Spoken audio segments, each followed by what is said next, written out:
Hi hello ನಮಸ್ಕಾರ friends, ನೀವು ನೋಡ್ತಾ ಇದ್ದೀರಾ ಕಾವ್ಯ ಚಿನ್ನು ವಿಲೇಜ್ ಚಾನಲ್. ನೀವು ಇನ್ನೂ ನಮ್ಮ ಚಾನಲ್ ಸಬ್ಸ್ಕ್ರೈಬ್ ಆಗಿಲ್ಲ ಅಂದರೆ ಒಂದು ಸಬ್ಸ್ಕ್ರೈಬ್ ಮಾಡ್ಕೊಳ್ಳಿ, ಶೇರ್ ಮಾಡಿ, ಲೈಕ್ ಮಾಡಿ ಫ್ರೆಂಡ್. ನೀವೇನು ನೋಡ್ತಾ ಇದ್ದೀರಾ ತಂಬ್ಲೈನಲ್ಲಿ, ಈಗ ನಾನು ಯಾವ ಥರ ಕ್ಯಾಪ್ಸಿಕಮ್ ಗ್ರೇವಿ ಮಾಡೋದು ಅಂತ ನಿಮಗೆ ತೋರಿಸ್ಕೊಡ್ತಾ ಇದ್ದೀನಿ. ಬನ್ನಿ ಯಾವ ಥರ ಅಂತ ಹೇಳ್ಕೊಡ್ತೀನಿ. ಅದಕ್ಕೂ ಮುಂದೆ ಒಂದು ರಿವ್ಯೂ ನೋಡ್ಕೊಳ್ಳಿ. ನಾನು ಕ್ಯಾಪ್ಸಿಕಮ್ ಗ್ರೇವಿ ಮಾಡೋದಕ್ಕೆ ಮೊದಲೇ ಮಸಾಲೆ ಎಲ್ಲ ರುಬ್ಬಿಟ್ಕೊಂಡಿದ್ದೀನಿ. ಅದನ್ನು ವಿಡಿಯೋ ಲೆಂತಿ ಆಗುತ್ತೆ ಅಂತ ನಾನು ನಿಮಗೆ ತೋರಿಸೋದಕ್ಕೆ ಹೋಗಿಲ್ಲ. ಈಗ ಏನು ಸ್ವಲ್ಪ ಗ್ರೇವಿ ಮಾಡ್ತಾಯಿದ್ದೀವೋ ಅದನ್ನು ಮಾತ್ರ ತೋರಿಸ್ತೀನಿ ನಿಮಗೆ. ಅದಕ್ಕೆ ರುಬ್ಬಿಟ್ಕೊಂಡಿರೋ ಮಸಾಲ ಅದೆಲ್ಲ ಇದು ವಿಡಿಯೋ ಬೇಕು ಅಂತ ಅಂದರೆ ಕಮೆಂಟ್ ಮಾಡಿ ಫ್ರೆಂಡ್ಸ್, ನಾನು ಅದ್ರ ಬಗ್ಗೆ ತಿಳಿಸ್ಕೊಡ್ತೀನಿ. ಅದನ್ನು ಯಾವ ಥರ ಮಾಡಬೇಕು ಹೆಂಗೆ ಅಂತ. ವಿಡಿಯೋ ಲೆಂತಿ ಆಗುತ್ತೆ ಅದನ್ನ ಕಾರಣಕ್ಕೋಸ್ಕರ ನಾನು ಅದನ್ನು ಮಸಾಲ ರುಬ್ಬಿಟ್ಕೊಂಡದ ನಿಮಗೆ ತೋರಿಸೋಕ್ಕೆ ಹೋಗ್ತಾ ಇಲ್ಲ. ಈಗ ಯಾವ ಥರ ಮಾಡೋದಕ್ಕೆ ನಾನು 2 ಈರುಳ್ಳಿ, 4 ಟೊಮೊಟೊ ಮತ್ತು ಇದು ಒಂದು ಅರ್ಧ kg ಅಷ್ಟು ಕ್ಯಾಪ್ಸಿಕಮ್ ತೊಗೊಂಡಿದ್ದೀನಿ. ಅದನ್ನು ಯಾವ ಥರ ಅಂತ ಬನ್ನಿ ತೋರಿಸ್ತೀನಿ. ಫಸ್ಟ್ಗೆ ಒಂದು ಬಾಣಲೆ ಇಟ್ಕೋಬೇಕು, ಅಂದರೆ ಕಡಾಯಿ ಇಟ್ಕೊಂಡ್ಬಿಟ್ಟು ಕಡಾಯಿ ಬಿಸಿ ಆಗೋದಕ್ಕೆ ಬಿಟ್ಕೋಬೇಕು. ನಂತರ ಅದಕ್ಕೆ ಒಗ್ಗರಣೆಗೆ ಎಣ್ಣೆ ಎಷ್ಟು ಬೇಕೋ ಅಷ್ಟು ಎಣ್ಣೆ ಹಾಕ್ಕೋಬೇಕು. ಎಣ್ಣೆ ಕಾಯೋವರೆಗೂ ಬಿಟ್ಕೋಬೇಕು. ಎಣ್ಣೆ ಕಾದ ನಂತರ ಇನ್ನು ಸ್ವಲ್ಪ ಎಣ್ಣೆ ಹಾಕ್ಕೊಳ್ಳೋಣ, ಸಾಕಾಗಲ್ಲ. ಒಂದು 3 ಟೇಬಲ್ ಸ್ಪೂನ್ ಎಣ್ಣೆ ಹಾಕ್ಕೊಂಬಿಟ್ಟು ಎಣ್ಣೆ ಕಾದ ನಂತರ ಅದಕ್ಕೆ ಸ್ವಲ್ಪ ಸಾಸಿವೆ ಹಾಕ್ಕೋಬೇಕು.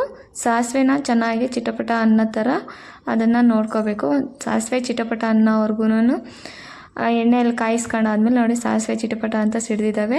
ಅದಕ್ಕೆ ನಾವು ಏನು ಹಚ್ಚಿಟ್ಕೊಂಡಿದ್ದೀವೋ ಕ್ಯಾಪ್ಸಿಕಮ್ನ ಅದನ್ನು ಹಾಕ್ಕೋಬೇಕು. ಕ್ಯಾಪ್ಸಿಕಮ್ನ ಮೊದಲೇ ಹಾಕ್ಕೊತಾ ಇದ್ದೀನಿ, ಯಾಕಂದರೆ ಅದು ಹಸಿ ವಾಸನೆ ಹೋಗೋವರೆಗೂ ಅದನ್ನು ಫ್ರೈ ಮಾಡ್ಕೋಬೇಕು. ಅದಕ್ಕೋಸ್ಕರ ಮೊದಲೇ ಕ್ಯಾಪ್ಸಿಕಮ್ನ ಹಾಕ್ಕೊತಾ ಇದ್ದೀನಿ.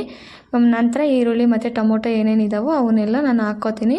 ನೋಡಿರಿ, ಕ್ಯಾಪ್ಸಿಕಮ್ನ ಈ ಥರ ಚಿಕ್ಕದಾಗೆ ನಾನು ಯಾವ ಥರ ಹಚ್ಕೊಂಡಿದ್ದೀನೋ ಆ ಥರ ಹಚ್ಕೋಬೇಕು. ಯಾಕಂದರೆ ನಾವು ಚಪಾತಿ ಜೊತೆಗೆ ತಿನ್ನುವಾಗ ಅದು ಚೆನ್ನಾಗೇ ಫ್ಲೇವರ್ ಚೆನ್ನಾಗಿ ಸಿಗ್ತಾ ಇರುತ್ತೆ.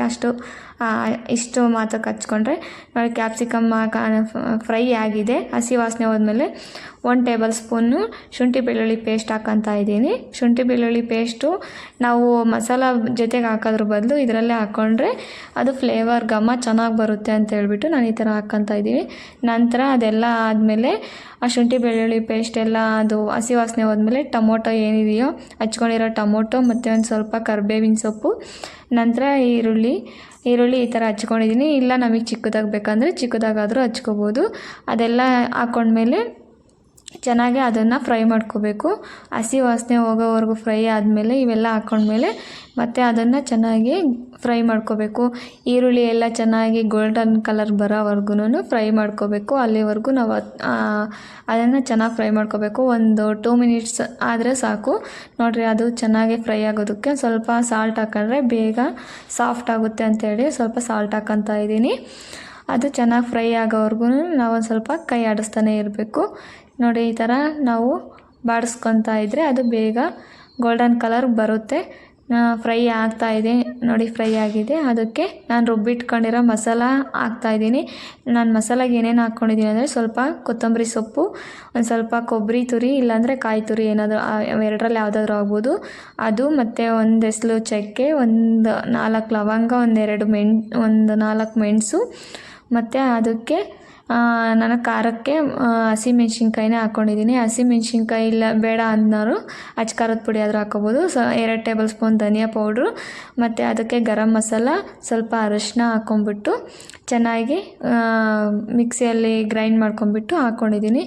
ನೋಡಿ, ಎಲ್ಲ ಆಗಿದೆ. ಒಂದು 10 ಮಿನಿಟ್ಸ್ ಬಿಟ್ಟರೆ ಈ ಥರ ರೆಡಿ ಆಗುತ್ತೆ. ಇದಕ್ಕೆ ಕೊತ್ತಂಬರಿ ಸೊಪ್ಪು, ಉಪ್ಪು ಹಾಕಿದರೆ ರೆಡಿ ಆಯಿತು ಫ್ರೆಂಡ್ಸ್. ನೋಡಿ.